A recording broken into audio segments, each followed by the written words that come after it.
wherever those two things converge, where I can get extra large holes, but the lightest ball, that's where I'm at. What you just said makes me so mad, and it almost makes me want to go back and unenjoy the Arkham games a little bit. Welcome back to the Hardpoint, episode number 13. My name is Josh. I go by Onexpunchxdad online. My name is Cody. I go by Code Roams. And I don't know if you can see. If you can't see, well, welcome. Let the sound of mine and Cody's voices be an encouragement and a delight to you. If you can see, I'm back. Onexpunchxdad HQ, occupied. Yeah. Back home, baby. Back where I don't see no hotel in the backdrop. That makes me happy. No. I know it makes you happy, probably more than anybody. No ugly-ass hotel art on the wall. No sheets that are washed with God knows what kind of bottom-line detergent. Welcome home, buddy. Welcome home. Hey, it's good to be back, man. It's real good to be back. When did you got back yesterday, right? I did. I took off, so, flying out of a really small regional airport to another regional airport. Sure. So right off the jump, you're thinking, like, man, delays are high risk at that point. You know what I mean? Like, regional airports, if the plane just isn't looking right, they'll delay you 1-2 hours. And that's, the guy who can fix the problem may or may not be on hand. But thankfully, no delays. Got off the ground at 9, landed about 5:30 my time, just in time for dinner. So it was a surprisingly mellow day of flying. I'm glad for that. Very good. Did your kids run to the front door as you stepped through, arms by your side? I'm home. We kind of had that in the parking lot. So again, I flew into a regional airport. So I was checking my phone to see when my wife, I was kind of like geolocating her.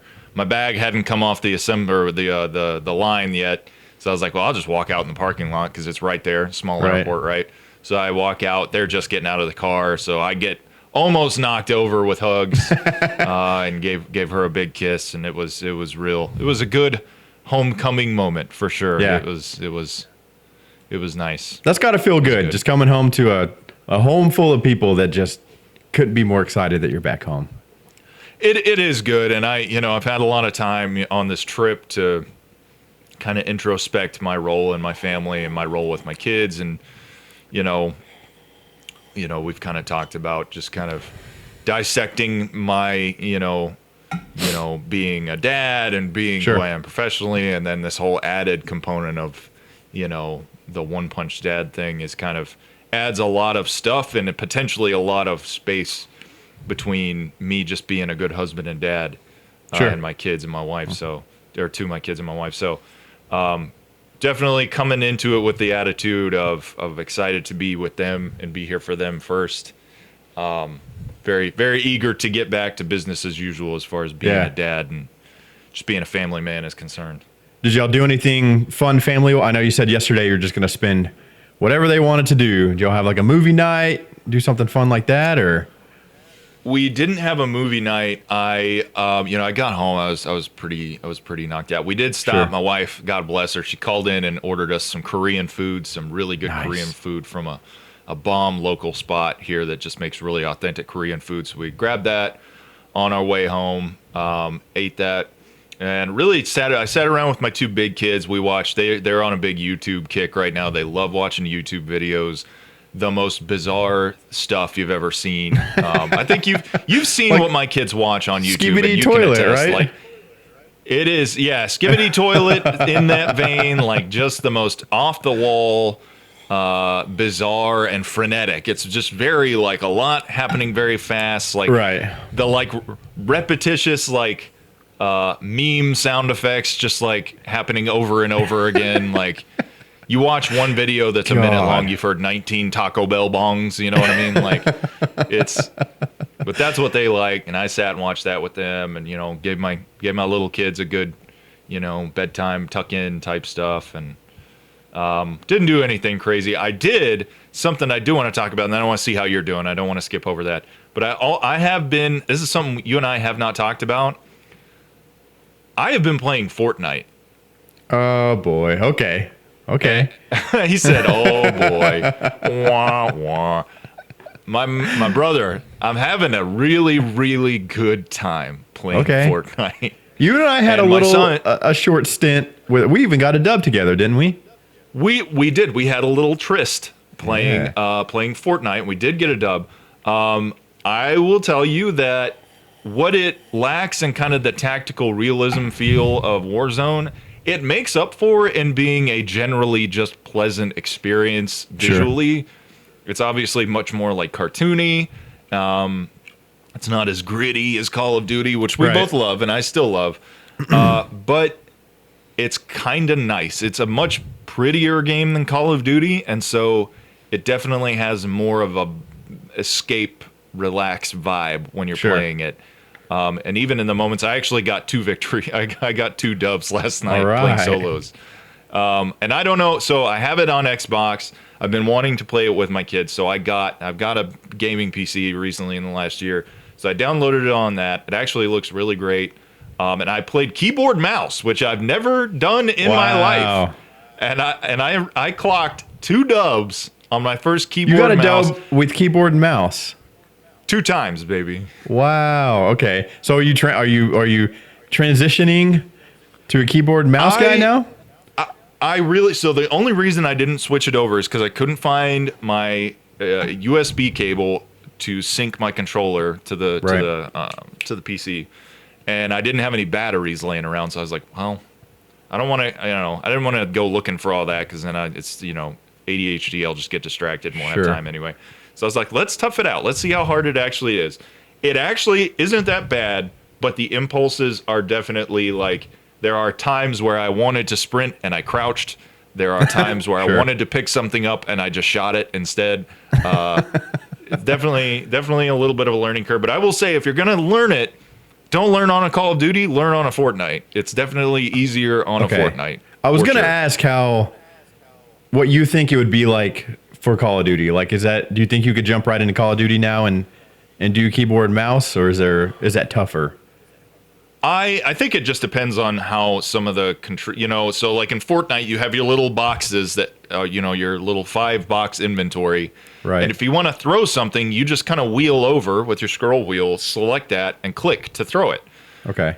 With Call of Duty, it has a dedicated grenade throwing and a tactical throwing button. So I think I would have to see, and I don't know, I'm playing on a very basic like keyboard mouse. Like, this is not any kind of like glowing red and yellow type of elite mouse RGB keyboard setup. Gaming. This is very much like typing your dissertation for college, or like typing up a memo for work. But that said, I did get 2 dubs with it. So anyway, I downloaded Fortnite last night. I'm getting the whole family ready to be able to play. I've got multiple screens in here I'm going to set up so that we can play on the couch, but everyone will have their own screen so we can squad up as a family. Nice. Really, really looking forward to that. I actually think that's going to be a lot of fun. That sounds awesome. I want to come down and be part of that. Squad up. How about this next weekend? Dude, I think squatting up in person would be like that. That kind of harkens back to the old school gaming days where you'd go to a buddy's house, stay the night, sit on the couch with them, and like you're shoulder to shoulder all night, like playing split screen or passing the sticks back and forth.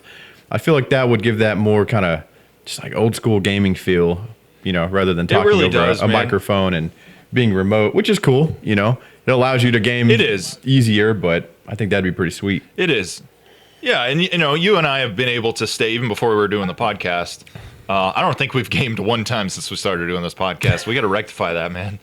But when we weren't doing the podcast, that was a very easy way for us as gamers to stay connected to each other, because we're not co-located. So I very much value that time. Like, a lot of great memories just squatting up. But absolutely, yes, being able to not only like do it in a split screen where you're playing like whatever, like a split screen Halo situation, but a situation where everyone's got their own screen and can have their own kind of command center, but you're in the room together. That is a lot of fun. And that to me harkens back to kind of like the early Halo days where we had, and this is back when we didn't have little tiny, 10-pound monitors. Everyone had to lug around their 80-pound CRT TV. Right. So it was a cumbersome process, but It's funny you say. I was thinking probably in the last week or so that we haven't gamed in a while. I was thinking about playing some Warzone, playing what was that mode? Was it called DMZ? there was DMZ. DMZ, I think, was kind of their Tarkov knockoff. I thought that was really fun. We had a fun time with that. It was there. Yeah, I will definitely say, well, like we had a couple. What do they call them? Exfils where we almost didn't make it, and it was pretty. We had a couple where we probably should have made. I think the first like week of us playing that, we had it. The only thing I will say I don't like about Call of Duty is it kind of mandates, hey, you're going to play trios this week, Sure. whether there's 3 of you or not. I don't get why they do that. I don't know, man. There's probably an answer, but I certainly don't know it. But anyway, they would run these games where we'd have a squad fill rando join us, and not being able to talk to this person, but maybe they stack some bodies for us, and we're putting in some good work. So we get right to the exfil point, and this guy goes down, and we're almost. I think there was one where we were literally right there, like the helicopter was here, and I was like, I'm gonna save him. I'm gonna jump out and save him. No, leave and his then ass. I go down, and I think the one I'm thinking of, you actually went down trying to get me, and then we blew it. We lost all our shit. Man, those endings were really fun. There were so many exfils where like, because people will wait around the exfil site and wait for people to try an exfil. Yeah, and we had that one where they rolled up on us. Man, I don't remember if we got away or if we were just we were already in the chopper, but we couldn't go anywhere, and they just like sprayed us down inside the chopper. I just remember, like, you see a car like rolling up, and you're like, oh boy, there's a guy on top of it. Remember that? Yeah, I do remember that. They just got Leroy Jenkins. I've been itching to play some, whether it's just multiplayer or some Warzone or some DMZ. I feel like you and I are kind of seasonal gamers, or we get really into it seasonally. And I feel like this is the first season that we haven't played a lot of Call of Duty. Like, that's usually a staple in the winter for us, and we haven't really played it at all this year. It really is. Yeah, we, I think the podcast has occupied a lot of time, which is fine. I enjoy doing this. And Cyberpunk. Actually. and Starfield for a bit. R.I.P. I have actually been collectively kind of thinking about reducing my video game time, at least on the like Cyberpunk story mode side of the house. I downloaded a program called Blender, which is free, because I am thinking about getting into some 3D modeling, some 3D animation type stuff. All right. And the learning curve is not nothing. I mean, it's definitely it's just kind of watching TikToks and tutorials about it.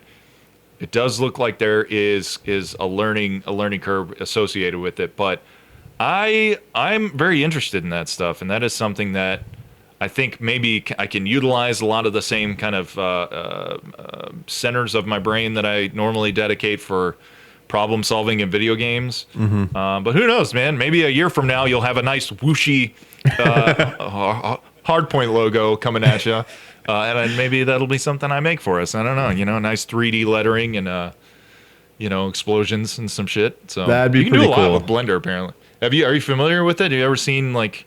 I've heard it. I've seen what it can do. I've never like tried to dip a toe in it or anything like that. But yeah, it's pretty cool. It's pretty sweet. You can make some full blown like Toy Story looking shit in Blender. So I don't know.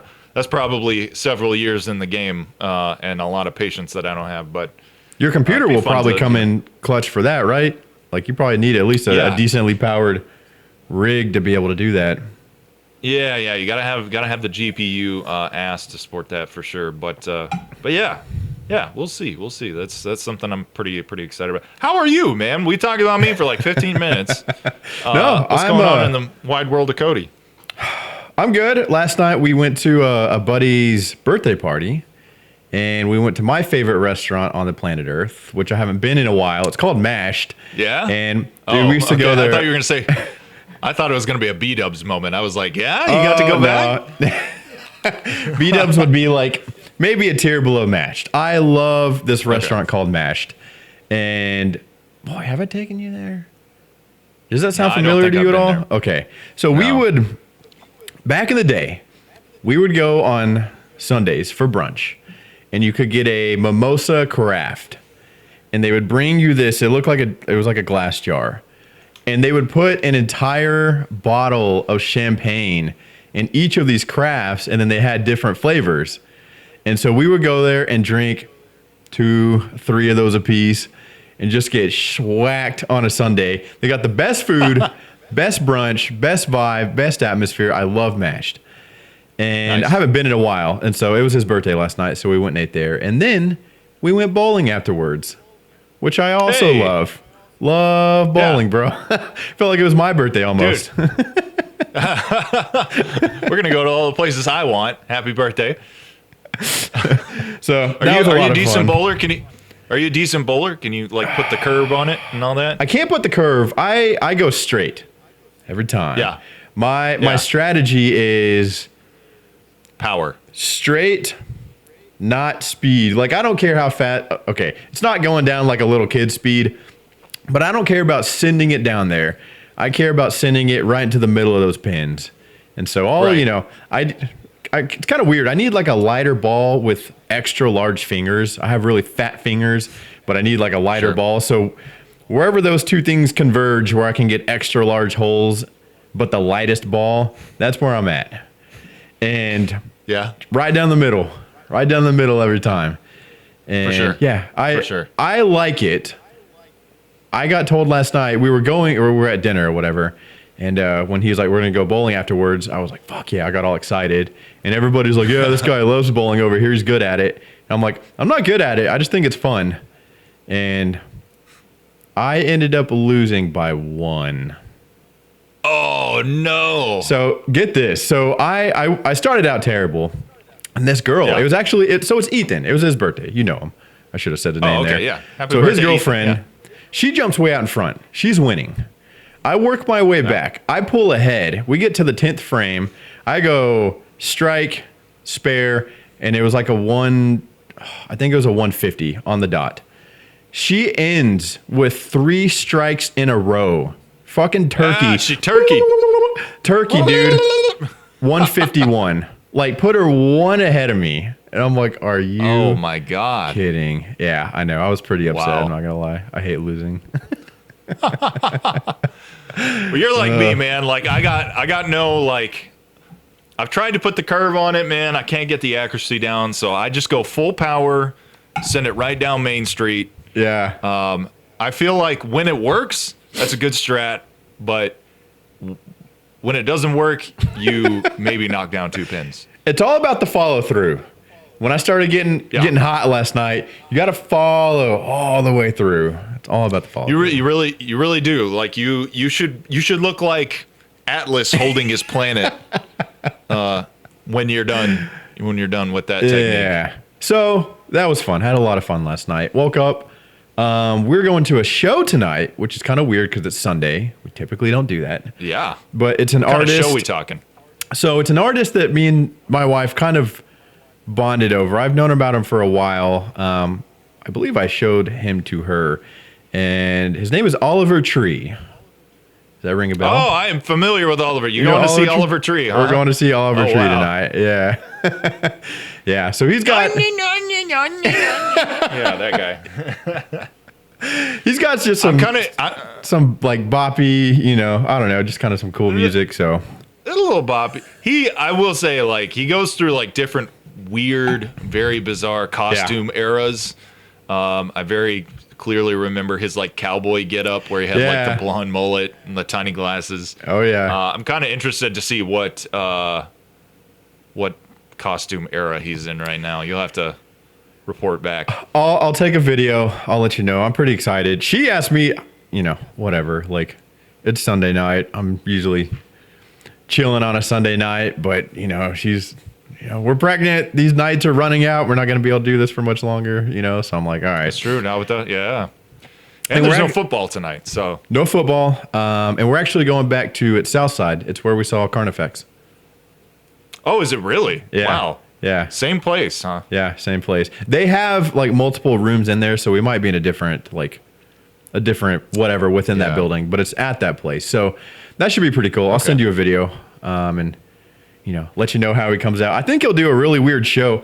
I've known about him forever. So there's this DJ named Getter that I loved when I had my little rave phase. He was my favorite DJ. And he'd post these vlogs, and him and Oliver Tree were roommates like a long time ago. I think they went to high school together. So before Oliver Tree was like anybody, he was in these vlogs, and he was just this weird fucking guy that, I was like, I don't know, he just kind of was a mainstay in those videos, and then he just ended up, I don't know, I don't want to say blown up. He's definitely not mainstream, but he's kind of made it out of the underground, so somewhere in the middle. Sure. So we got that going on. And the only other thing I wanted to mention, we're watching a show right now. Okay. And I wanted to see if you're familiar at all. We're watching Fargo. What do you know about Fargo?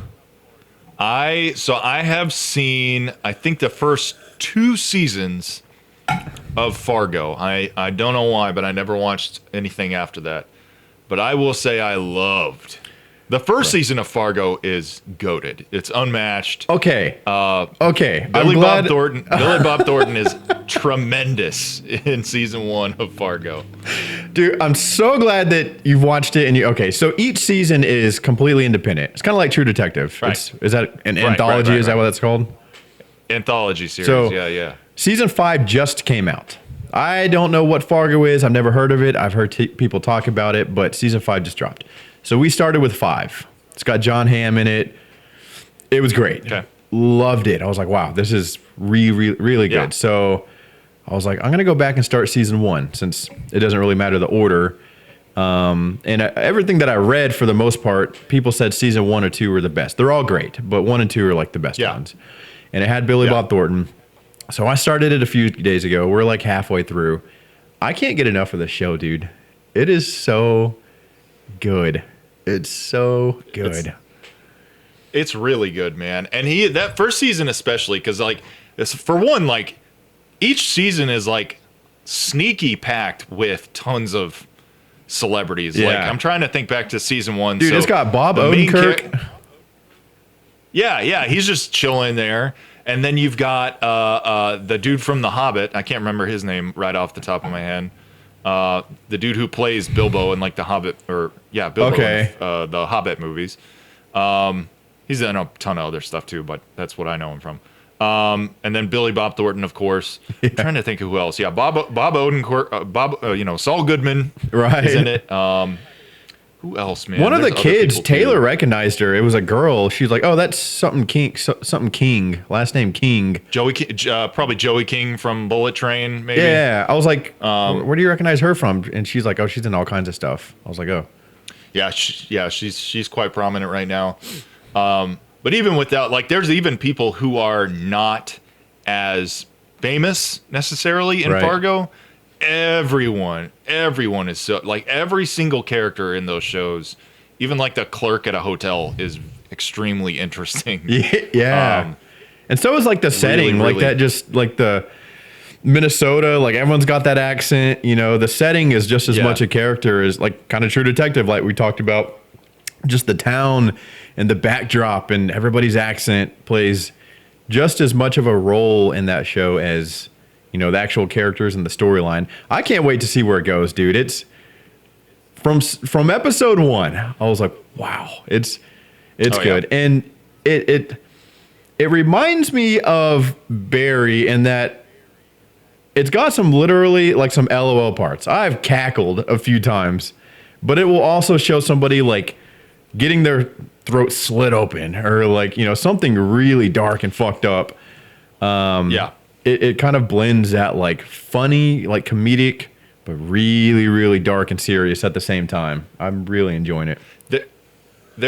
I think part of what makes Fargo kind of terrifying is that it's not happening in some kind of weird edgelord kind of mafia kind of backdrop in a world like a John Wick world, which this isn't scary to me because I don't occupy this world. It could be Star Wars for all I know, but it's normal people experiencing very traumatic and terrifying things. Yeah. And the fact that most people in the show most of the time the main character especially are not the good guy. Like Right. the thing with Fargo is like the main character or whatever Right. is typically responsible for all the bad shit that's happening, and they are repeatedly trying and failing to cover it up, or they are trying to like compensate, and they just make things worse and worse until everything Dude. kind of crescendos at the end. That is kind of the theme of this first season is, something happens. Yeah. And with every effort to cover it up or to make it right, it compounds and gets worse and worse and worse. Bless you. Double bless you. Excuse me, thank you. It just gets so complicated and things are so messed up where you're like, how did we even get here? Have you seen the movie, what it's based off of? I have, yeah. Okay. That's actually I saw it many years ago before it was even kind of put forth as a show. The show captures the energy of the movie perfectly. The movie could absolutely just be broken out into 10 episodes, I think. Yeah. I was kind of curious how they were going to make Fargo into a show. Right. But it's very much they nailed it. I'm going to watch the movie. I'm going to go 2, 3, 4, and then probably watch the movie. But this show has always been in my peripherals. I've heard people talking about it. I've been aware of it, but I've been very confused by its concept and just what it is. And I've never taken the time to like learn about it. And man, I'm so glad. I feel like I've been missing out. It's some of the greatest television I can remember watching.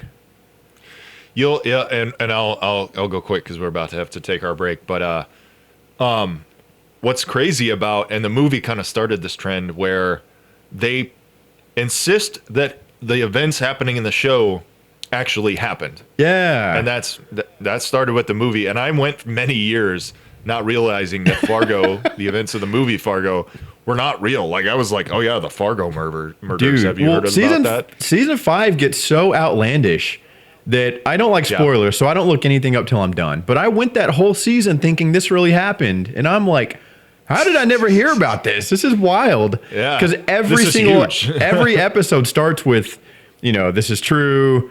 Whatever. Out of respect for the living, names have been changed. Out of respect for the dead, been changed. Yep. Everything is told exactly as it occurred. And every episode, not just like, first episode. It's every episode starts with that. And it changes the way you perceive the show. It really does. It does. That's great. Okay, I'll take a break. Yeah, let's take a break. I am gonna go get some more coffee real quick. Speaking of Fargo and being kind of like True Detective, it's time for a True Detective check-in. Holy shit, True Detective check-in. Say that 5 times fast. True Detective check-in. True Detective check-in. True Detective check-in. I'm eating a Snickers, so now all my vocal warm-ups are just going to be for not. What do they say? What's the whole commercial? Not feeling yourself or not yourself? Eat a Snickers. Yeah. Yeah. So being a douchebag. I just watched. What is it? Friday night. My wife, she's a teacher. They had the 8th grade dance, so I had a little free Friday night on my hands, and I chose to watch it. Watching the 3rd episode of True Detective, and what you think? I like it. We just talked about I'm watching Fargo at the same time, and Fargo's like I'm super hyped on it. That's all I can think about. That's all I want to watch. I'm liking True Detective. It's not quite giving me those like I just can't get enough of it vibes. I kind of want to go straight to the ending because that guy in the hospital, right? That's definitely the most like remarkable part of that episode. I think last week we talked about how, which it is funny that you mentioned Fargo because like Fargo has a good way of balancing those really upsetting, almost like horror movie vibes of like this is terrifying. I would be terrified if this happened to me, with humor. And there's a lot of, like you said, just throw your head back and laugh moments in Fargo. True Detective is all bummer. Yeah. It is all, you're not going to feel, there's no moments of levity. No. All throughout this show. It is bad thing after depressing conversation, after just, there's no moments of like, ha, ha, ha, none of that. It's bummer after bummer. Zero lightheartedness. It is dark and it is serious. Yes. And because of that, I feel like a lot of the episode 3, just like in 2, bled together for me to this point where I'm like, I don't really know who's who. But the ending of the episode is fucking crazy to behold. So that guy looks wild anyway. Like both of his legs amputated, his face looks fucked up. And you know, before the two detectives came in there, and that nurse was trying to sedate him, and they were saying, just give us a moment to talk to him. And he's like convulsing, you know, and whatever. And then a fight breaks out in the room. They leave, and Officer Navarro kind of hangs back, and you can see her. It's shooting the front of her, and she's facing away from him. And in the background, he just sits up like this, and it's kind of blurred out, but you can see it. And it's like, dude, it gave me chills. Like, it was crazy. And then he starts talking, and he said, what did he say to her? I don't even remember. It was something cryptic. Like, she's coming, or she's awake, you know, kind of like something like that. Something to do with that. And I'm like, I'm still trying to figure out if we're dealing with something paranormal, something spiritual, if somehow they're going to explain all this away with science and fact. You know, I'm still trying to get a grasp on like where we're at with this whole thing. Because I remember, I've referenced back to this, it's not really a spoiler, but like season 1 kind of led you in this direction, you know, and then ultimately, you know, it wasn't necessarily like paranormal like you may have thought it was. And so I can't tell if this is leading us in a similar direction, or, you know, if what sets this season apart perhaps is, oh, this time it actually is something kind of paranormal. Right. So that moment in the hospital at the end of the episode is definitely, so for anyone who isn't tracking, it's one of the guys in episode 2, they find all these guys frozen and perceivably dead in the ice. One of them's alive. And we mentioned it last week, they whisk him off to the hospital, and that's it. Like, it never pays off the rest of the episode. Right. It doesn't pay off in the 3rd episode until the very end. So you effectively go almost 2 whole episodes and never see this guy. We find him again finally. He's in the hospital, and like Cody said, he's convulsing. He's like awake. He's lucid. And he looks like he got frozen in Alaska in the ground. He's missing limbs due to frostbite. His eyes are like not even cataract. It's like his eyes are rotted in his head. Yeah.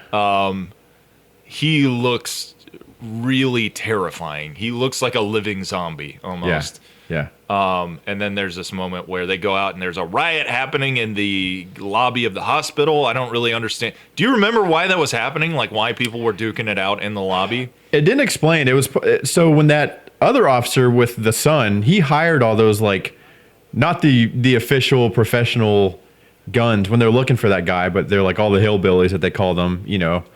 Right. And it was something to do with that. It didn't explain exactly what was going on out there, but it had something to do with like all those guys, I'm pretty sure.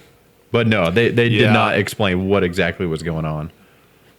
Yeah. So that happens, and then the Trooper Navarro stays back and has that really cryptic moment with the guy, who then falls over and dies. If I remember, like they do the EKG machine goes beep beep beep, and he's dead.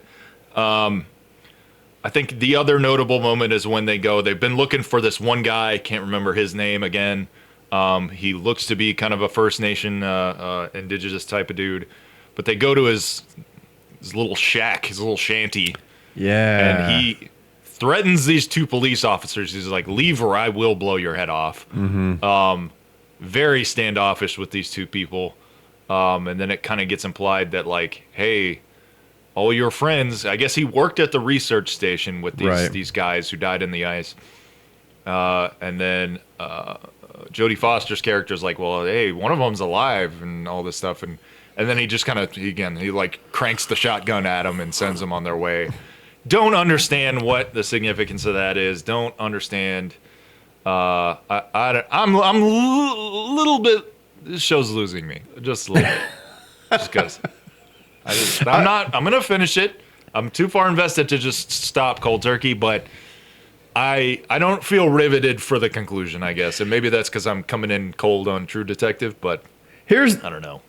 See, when you suggest something like this, as I did, it'd be helpful to know whether we were going to be like juiced on the show or not, right?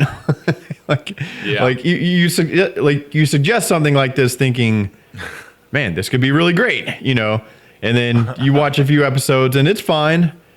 I feel like if we were to stop, that wouldn't be right. But now we're just kind of like watching something that we're not super duper amped on. So hopefully it kind of, I don't know. After the first episode, I was really hyped. I'm like, I like what this introduced. I'm interested to see where it goes. 2 and 3 have been a little slow. So hopefully it kind of starts to ramp up. There was that part, though, I found interesting where they brought in that guy's friend who was the vet. And just to get his opinion on the bodies. And he was saying, these guys weren't frozen to death. Like, I've seen what that looks like. And it's a slow, kind of even like a peaceful process, right? You just freeze to death like this. It's not an instantaneous thing. And he's like, these guys were killed or they died and then they were frozen. And that makes the whole thing a little bit more weird. That officer, whoever, Jodie Foster, she didn't really, I don't know, believe it maybe, because I think that's harder to explain what happened. Right. But then she said something about, or that guy said, I've seen caribous die of fright. And he's like, this looks similar. I've seen animals that have just straight up died from fright and fear. And I can't know for sure, but what I'm seeing here is consistent with straight up dying just from fright. And just so being scared. Yeah. Which is pretty wild. Pretty wild, man. I'm here for. I'm gonna finish it out. Episode 4 comes out tonight, so when that drops, I'll probably take a look at it. And I'm not, hey, we kind of came into this cold, right? Not knowing if it was good, or at least not, none of us, neither of us knew. But I'm invested. I'm gonna strap in for the rest of it and see. And if it doesn't end up being great, that's fine. What if we watched it closer to watch it on Friday night or something instead of Sunday? Because by the time the next one, that way it's fresh. That way it's fresh. There's so many just like minute things in this show that if you watch it and then try to talk about it a week later, you're gonna be like,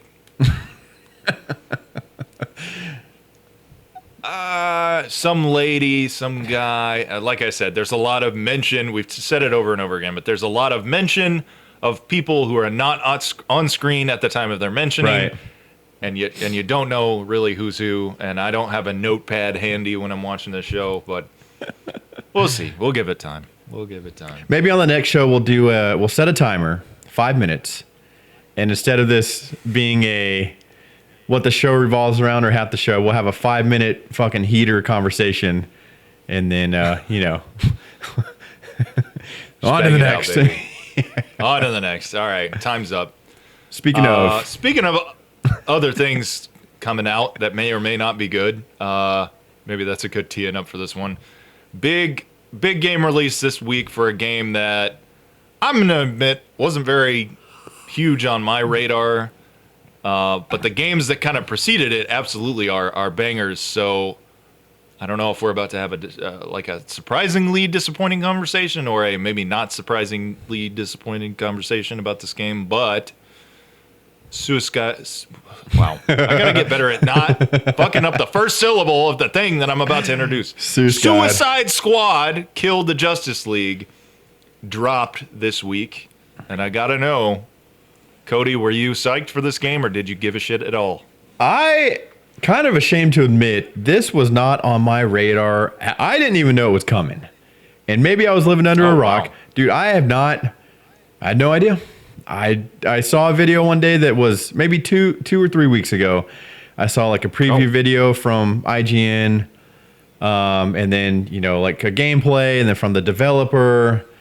I don't know what I now know a lot about it. I've done a lot of research, but I didn't know what it was. I didn't know it was coming. I don't know.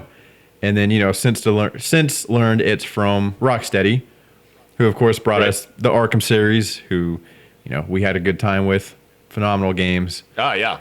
Love Arkham. Yeah. And this is, I guess, set in that same Arkham world, basically. Yes. Supposed to be. Yeah. And I'm interested to hear your thoughts. I have some. Were you excited for it? I mean, have you known about it for a while?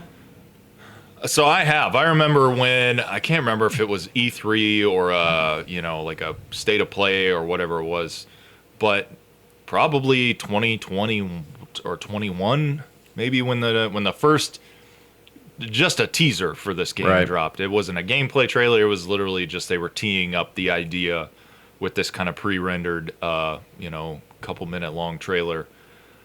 No, not at all. And maybe this is indicative of a deeper issue with me. I am slowly but surely getting really, really bored with anything having to do with traditional superheroes. Sure. I like the boys and the Invincibles of the world that are kind of usurping that and turning that genre into a schlocky, like, gore and violence fest, and actually taking a real, like, introspective look. Like, actually, if we had a Superman, he would be a maniac. That's all but certifiably true, Right. So those things aside, like, I could not be more bored with anything that Marvel has done since probably the Spider-Man that has all the, Andrew Garfield and Tobey Maguire in it. That was a banger, but everything around that has been just completely boring to me. The DCEU or whatever, I know they're in the middle of a shift now, but anything having to do with, like, the DC movies that have come out till now have not been good. I will say I did enjoy The Suicide Squad with John Cena and company the most, but even then I watched that once and was kind of like, nah, neat, and I never watched it again. Right. We did watch Peacemaker together. I did enjoy that. I love Peacemaker, bro. Peacemaker's not bad. So Especially I'm trying to tie the bow on all this. The Suicide Squad as a concept to me, not interesting. We have gotten to this point where I don't know, and I say we, the IP, the license holders to all these things like Loki and the Joker and Harley Quinn and all these kind of like baddies and villains, they believe we find them more interesting by themselves than when they are held up in comparison to the hero or the individual that they're supposed to be fighting. I never saw Joker. The one with Joaquin Phoenix. Oh, it was good. I still don't want to see it. I'm not interested in seeing it. And the whole reason behind that is, and maybe this is a dumb reason, if Batman's not there, then I don't give a shit about the Joker. The Joker's a cool character. He's way, way cooler when Batman's there. Yeah. So I really, really don't give a shit about Harley Quinn and Boomerang Guy and whatever. I don't even know each of the characters. Like I know there's a shark and Harley Quinn. The shark guy. Yeah. I don't fucking care. And I know, like, obviously, like, the game, Superman and Batman are there. Right. I'm just not, I don't know. There's something about Suicide Squad to me that is just like, this is for Hot Topic kids. This is for kids who unironically shop at Hot Topic for everything that they wear. Between how it's presented and the attitude behind it, I feel like we're just kicking this thing to death. Yeah. Do you know, like, the premise behind this game? Like, like the story and like everything like that? I think the inside flap is literally that. I think the heroes, like the Justice League, so Superman, I know I've seen Superman, the Flash, Green Lantern, some pretty spooky looking images of Batman and this, have broken bad or their brain's been taken over or whatever. They're Right. So they've been They're the bad brainwashed, guy. is what it is. They've been brainwashed. This Okay, alien, all right. damn, what's he called? Some alien comes in, he brainwashes them. So the whole premise is Okay. somebody breaks the Justice League out of prison, and they're saying, Suicide Squad out of prison. It says the Justice League has been brainwashed. They need to be killed. So the whole premise is that you're now Suicide Squad. You have to kill them. So a couple things, right? Yeah. I'm kind of with you on not being super interested in the Suicide Squad. Maybe that's why I haven't been super aware of this game. Maybe I have seen it in the past, and it just, I kind of go into screensaver mode. It just kind of glazes right over me. But I have been interested in why this game is failing. And I watched a video by Gameranks, which is a great YouTube channel, by the way. And it was basically just what the hell happened with this game, And Sure. it's just not the game anybody wanted. Like, if the Arkham games were a single-player, story-driven game, this is not that. Do you know what a live service game is? I'm assuming you do. Like, what would you say that is? I think the crux of it is that you are logged in to the internet the entire time. There are things about the world and throughout the world that are affected by other players. That doesn't necessarily mean you're going to run into another player or have a player-to-player encounter, but there are things in the world and the systems of a game that are affected by other players that you can see in your playthrough. That it's stuff where they'll add seasons or they'll add content, or it's not just like like the Batman games was like, here's the game, and that was pretty much it. Like this is there'll be season 1, season 2, season 3, microtransactions. It's meant to kind of drag out this experience for the user and keep them coming back.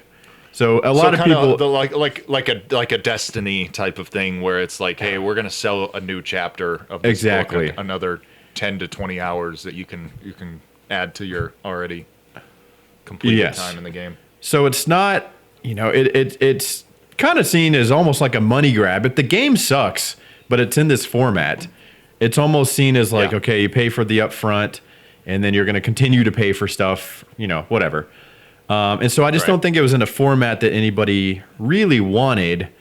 And the story, man, so this video I watched was full spoiler. I never planned on playing this game. And maybe if you don't care, I'm going to have like a 2-minute just spoiler conversation here. And if you're listening and if you don't want to have spoil, like fast forward 2 minutes, or if you're one of the 9 guys on the planet right now who's like, please don't ruin this game for me. Yeah, then you can skip forward. But I watched this video and he was up front about, look, I'm going to spoil it, whatever. I didn't give a shit. So why a lot of people are mad is this is set in that Arkham world with the games that we played with Batman. Well, your objective is to kill the Justice League, which is kind of already League, right? It's kind of already weird, right? Like, these are all of our heroes, and you're going to make a game where like you need to go kill them. And one reason why a lot of people are mad is the way that they killed Batman, which he gets killed, was just straight up like a bullet to the brain by Harley Quinn. Like, he is sitting on a park bench in cold blood, and they just shoot him in the fucking head. And they're like, this is the same, it's supposed to be the same Batman, the same character that you played as through all these Arkham games, just gets fucking domed, and he's dead now. I don't care about anything that has to do with superheroes coming out right now in 2024. This is so fucking stupid, man. What you just said makes me so mad, and it almost makes me want to go back and unenjoy the Arkham games a little bit. Yeah, and so he gets disrespected, and then whoever voiced him, Kevin Conroy, is that his name? Kevin Conroy, who he passed away last year. Yeah, this is one of his last. It's a legacy performance. It's a legacy performance as Batman. I hate that. That's why a lot of people are mad, is because his last performance as Batman is him evil. It's evil Batman doing fucked up things, and then he gets shot in the face, and that's the end of him. This character you've played with through 3 games, it's the same guy in the same world. And he gets fucking killed. And that's why a lot of people are mad for one reason. And then the other reason, you get apparently all the way to the very end of this game. And whoever this alien that's brainwashed everybody, you kill all the Justice League, you get to him. And instead of it being a boss battle, like what you're expecting. Is it Brainiac? Is it Yes. Brainiac? Is that Yes. Okay, all right. Yeah. It's Brainiac. Instead of it's ramping up and you think you're about to have this like ending boss battle or whatever, and you don't fight him, it introduces. That's where the live service is introduced. It says, "Oh, this is actually just one of 13 Brainiacs." So this is part of like a cutscene. It's explaining to the Suicide Squad. They're finding out. So if we kill this Brainiac, it actually doesn't do anything because there's 12 more of him, and that's how it introduces the fact that there's going to be evidently 6 seasons of this game with 2 Brainiacs in each season. In the grind of each season is just getting to where you kill another Brainiac. And this guy in this video, the Game Ranks one, was like, I was speechless. Like, this whole game has felt like a giant ad or a tutorial just so they could say, hey, here's the live service part. Like, I was kind of speechless watching him explain what the ending of this game was. And he's like, the fact that the developers think we're going to sit here and grind to kill Brainiac 13 fucking times is ridiculous, dude. Ridiculous. I didn't even know this game was coming, and it kind of pissed me off watching that game. You don't disrespect Batman, bro. No, and especially, like, it would be one thing if it was just, it's comic books, right? Like, it's completely realistic that you could have a shitty iteration Right. of a Spider-Man or a Batman, you know, in this case. Like, don't voice it by Kevin Conroy, because he is definitively, any animated Batman we've ever had, he is the best kind, right? Right. He's not the only good one, but he's definitely, if you hear his voice, it's almost like a stalwart of the quality, right? Like, that is a certified patch on that iteration of Batman. So they fucked up right away. They should have hired. They could hire Right. hire me to do it. Hire a no-name nobody. Mistake number 1. Yeah. But that it's too easy. Like, if you're gonna do some off-the-wall dumb shit like that, to not make it the canon, like not Right. the canon, right? Right. Don't make it the thing that happens to this Batman that I spent 3 games that I enjoyed at the time. You know, playing Right. that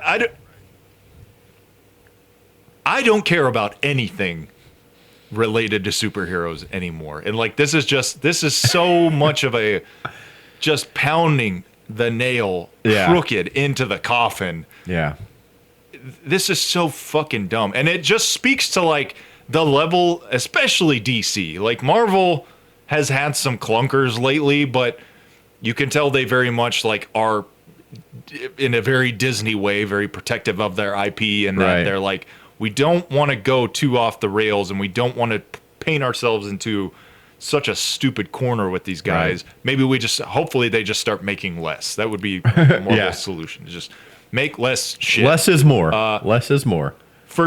But for DC, how do you recover from that? How do you ever make another Batman game and not have this bitter taste in my mouth from the jump? Because someone from the DC board of directors, the owning stake of DC Comics, said, yeah, shoot Batman in the fucking face. I don't know Let that be exactly the end of it. how all this plays into each other, but I saw where a lot of people, like a lot of places, people were saying that Warner Bros. Was the one that was leaning on Rocksteady to make this game. Now, Rocksteady's not guilt-free because they still made the game, but a lot of people are saying this is probably not the game they wanted to make, but they're getting pressure from Warner Bros. I don't know how that plays into it or has to do with anything, but I've seen that in more than one place. This game took 9 years to make.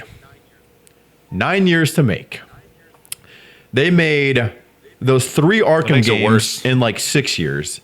And so in this video I watched, which I'll put the link in the description, it's like 15 minutes. Really fascinating.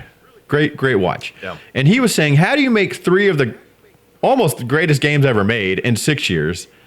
and it takes you 9 years to make this piece of shit. And he's like, the only thing I can think of is they had to start over 3, 4, 5 times. It didn't take 9 years. It just, that's how long it's been in development, but they had to start over time and time, scrap the whole thing, restart. He's like, that's the only way I can make sense of how this took 9 years to make. And so the whole game is really offensive and not, it's not that fucking serious, but inside this conversation, like doing that to Batman and then getting to the end and not really having a boss fight, just saying, oh, here's the live service portion of this game. Like the whole thing is really insulting, honestly. It is. And I feel like in a world where this is a prime reason why like people will probably laugh at me, but I would literally rather run Red Dead 2 back. Yeah. Than and I used to be really anti-review, but when you hear stuff like this about a game and it's just like, hey, thanks for saving me $70. Yeah. And a bad time to boot. Like, I just... Well, apparently you could get the game early access for $100, like a day early, and that first day it didn't work. If you paid $100, it didn't work, and then you got $20 in-game currency as a sorry. Oh, great. Yeah. I can buy another slutty outfit for Harley Quinn.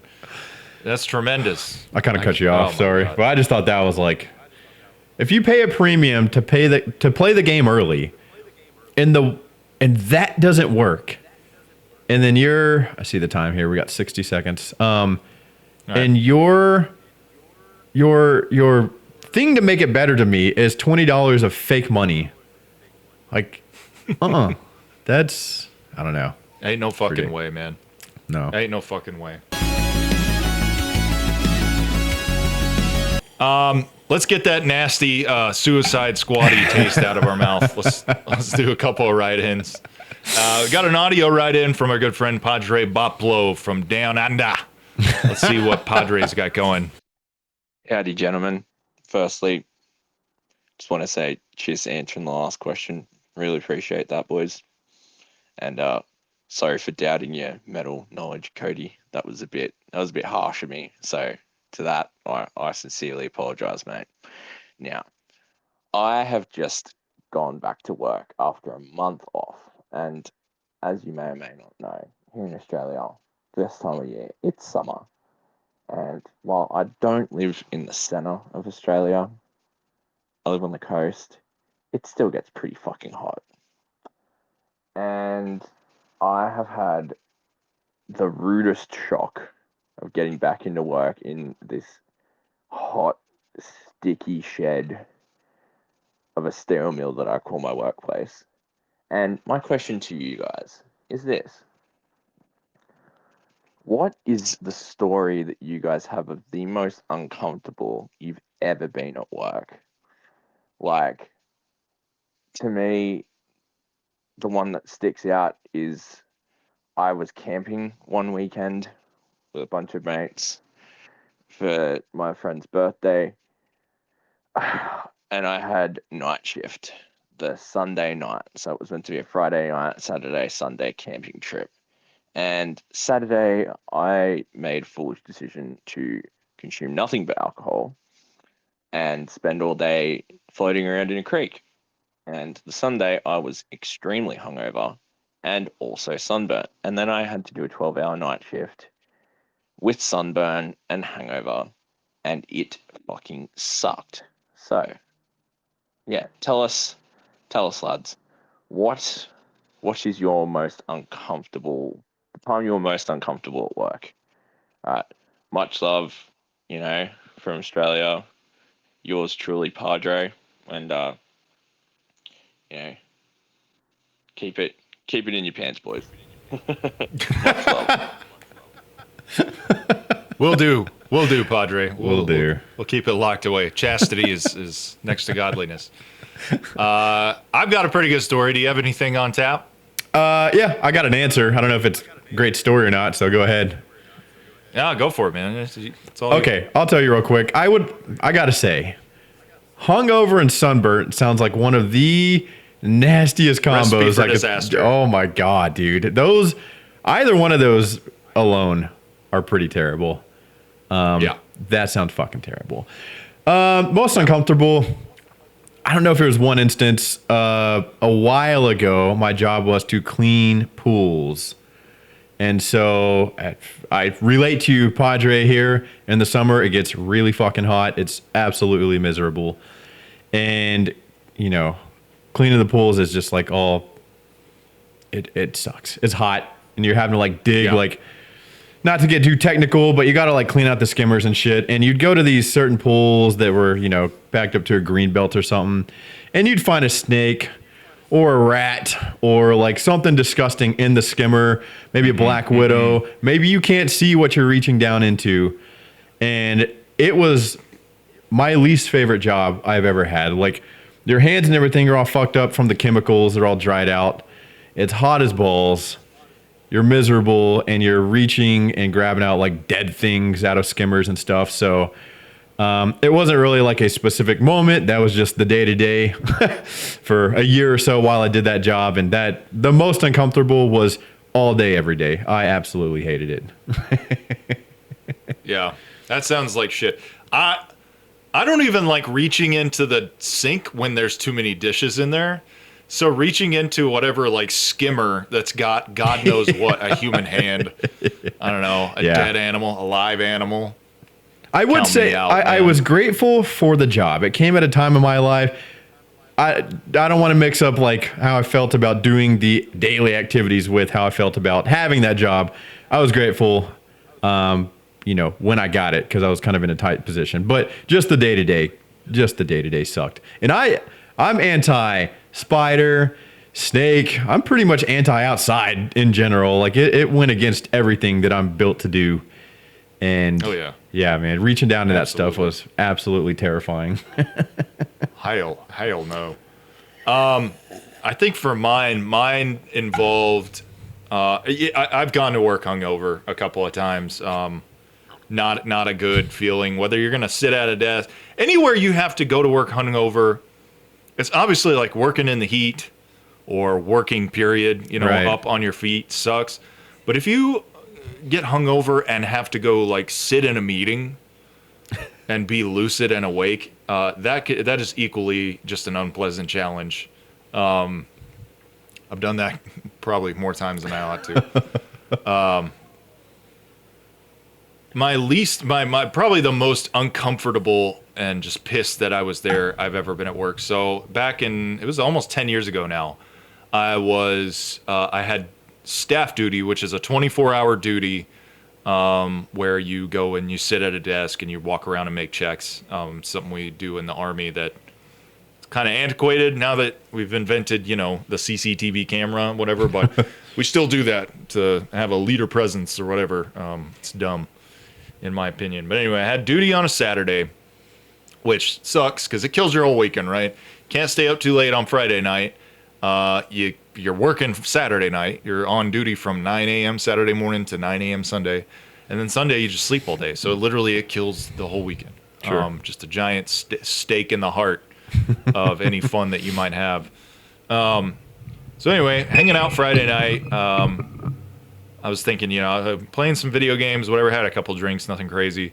I go to bed, and I wake up at probably 11:30 at night. And I have crippling stomach pain. Oh, boy. I mean, and it, of course, you know, much the worst thing possible. It turns into full-blown like violent nausea. Yeah. So I'm up throwing up all night. Wake up early. I say I wake up. I'm up for Saturday morning, hours before my shift because I just haven't slept. Feeling miserable. I'm feverish. I'm shaking. And I'm reaching out to all the dudes in my platoon that I was in, all the other non-commissioned officers, and I was like, dudes, I need a Hail Mary favor right now. I need it. And not a one of them would come to my rescue. They were like, sorry, I'm out of town. I'm doing this. I can't. I was like, I should have known. It's Saturday duty. No one wants to do Saturday. I was like $80. Right. $100. Please, God, save me. couldn't get a rescue. So I literally shaking drive to my shift. I get there and I have to pull 24-hour duties. Or 24-hour duty. Oh my God. About as sick as I've ever been in my goddamn life, man. It was the last time I truly remember being so sick that, like, you ever get an upset stomach and you're like, I need to throw up, but you have enough time to get up and go to the toilet and throw up. It's the one time in my life I've ever, like, almost not made it because I was just violently throwing up. It was just, I couldn't keep anything in me. I was like negative calories by the end of the day because I had no appetite. Yeah. And I did nothing but expel all day. So I literally ingested calories, like, went backwards that day.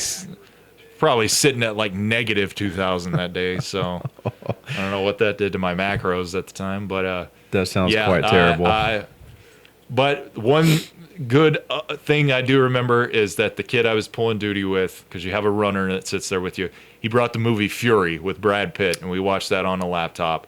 And that was like the only redeeming thing about that shift was I got to see one of my favorite World War II movies for the first time. I love Fury. But other than that shit fucking sucked, and I was truly miserable and truly pissed at all my comrades for making me sit that shift. Sicker than I've ever been. So I guarantee you remember that. Next time somebody asks for something, you're like, oh. Don't ask me for shit. Don't look over here. Don't ask me for nothing. Yeah, so that's a great question, Padre. Definitely everyone has had that miserable ass day on the job. We got one more question from Coolby. I can't fucking talk today. Coolboy3010. Coolboy3010. Thank you for writing in again. What would be your dream guest on the show, Cody? That's a great question.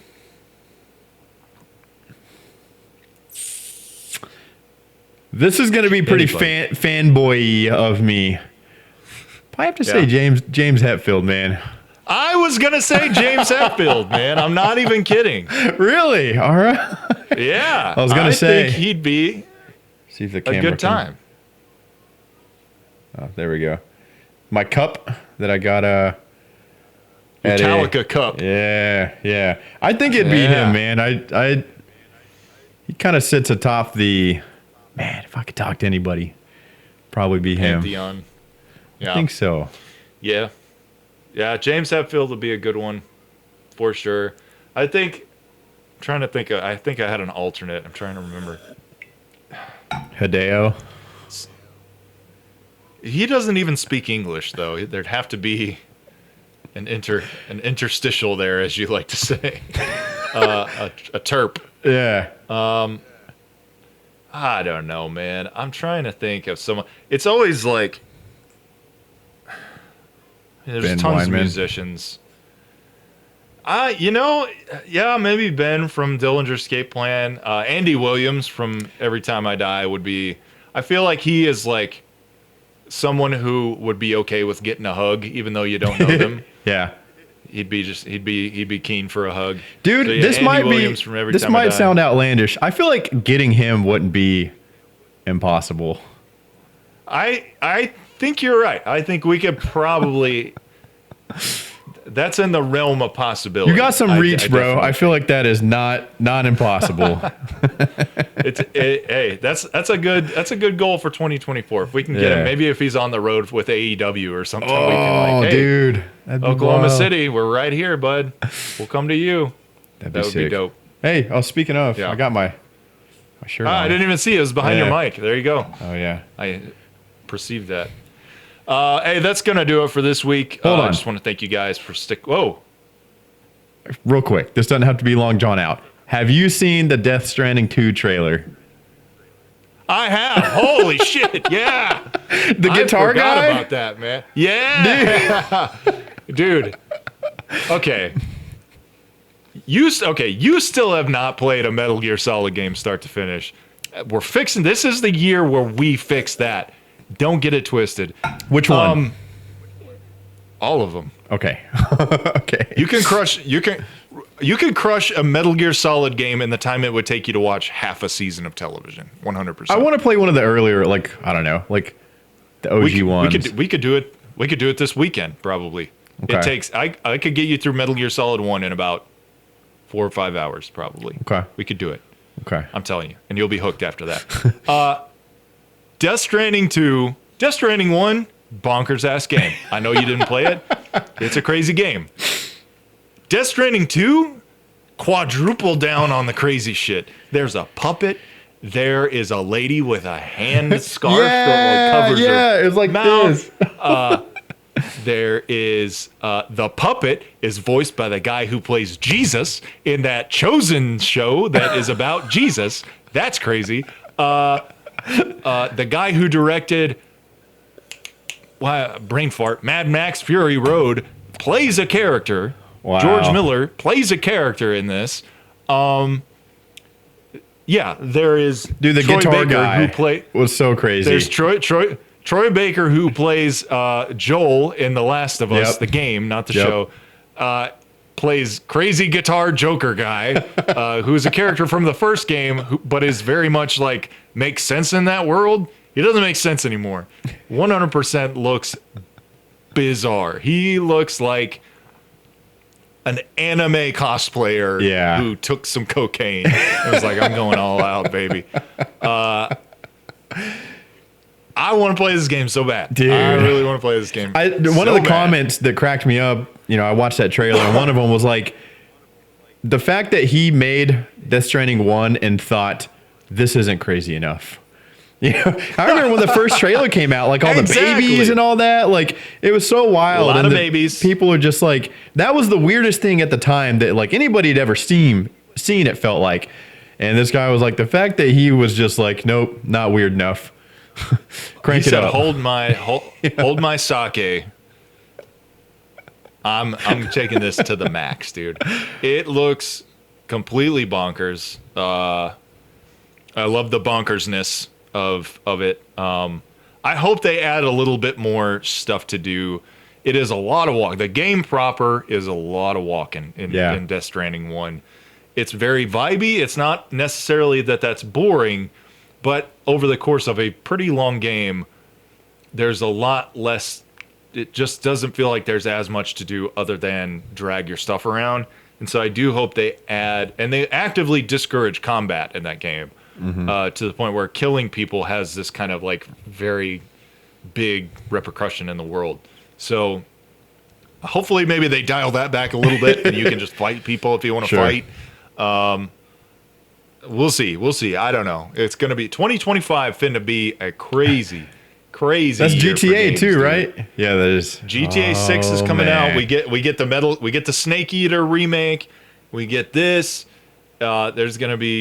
It's going to be some wild games. And that's a whole year away. Like, it's just now February 2024. 2025 is still a ways away. And I don't even think they built out the deck. They haven't even built out the whole bench of what we're going to get next year. Yeah. But I do think 2025 is going to be a wild year for games, to be sure. Hell yeah.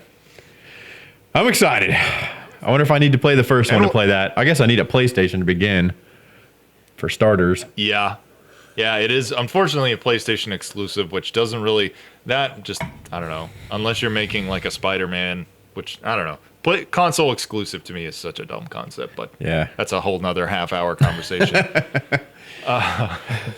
Hey, I want to say thank you to everyone who wrote in. Padre Boplo, Cool Boy 3010, thanks for writing in again. Hey, guys, find us on Discord. Go to our Discord right now. There's a link in the description to whatever you're watching or listening on. Go down there. Go to the channel that says Questions for Podcasts. Leave us a note. Leave us a question. Write us. Tell us what's on your mind. Maybe a love letter. We're actually kind of running out of these, and I know I've been kind of on the road, so I haven't really had time to kind of promote this kind of stuff. But I'm back. I'm gonna start beating you guys up. You don't ask us questions. We're gonna fill this portion of the podcast with something that is instructional and not interesting. So we will absolutely. No, I'm kidding. We won't do that. We'll keep it interesting, but we want your help. We want your involvement. We enjoy that. That's a lot of fun for us. And yeah, that's really all I had to say. You tied that up nicely. You. That was Thanks. We love it. I'm glad you're home, man. I'm really glad you're home. Oh God, me too. I haven't played my guitars in over a month. I'm thinking I'm gonna jump off of here, play a little guitar. Hell and yeah. go hang out with my kids and stuff, man. Do some things that give me joy. You know what I mean? Well, till next time. Thanks for listening, everybody. Yes. Oh, Thanks for listening. It's the Brock Purdy episode. He thought I wasn't gonna sneak that in. Brock Purdy. Who is that? It's one of your Super Bowl quarterbacks. It's gonna be playing Oh, snap. Yeah, Number 1-3, baby. the 49ers quarterback. Man, I almost forgot to slip that in. Damn. Yeah. You caught it right there at the end. Red versus red this year. Maybe we'll talk Super Bowl next week. Baha. Oh, should we tease Blessings ahead upon you. to our next week? Hey, yeah. Next week, Cody's going to be here, I think, right? See. Cody's coming to me. We got a really fun interview with a musician that we're both really fond of. I don't know. I think we're going to do some stuff around that too. We gotta brainstorm this week and maybe fill it out. Maybe We'll make a milk video the or something time fun. where we're actually together. Grab those teats. Grab those teats, baby. That's going in the intro. Baja blessings upon you all. Thank Stay you for Baja tuning in. blessed. My name's Josh. My name's Cody. See you Bye. next time. See you on the flippy. Bye. See ya.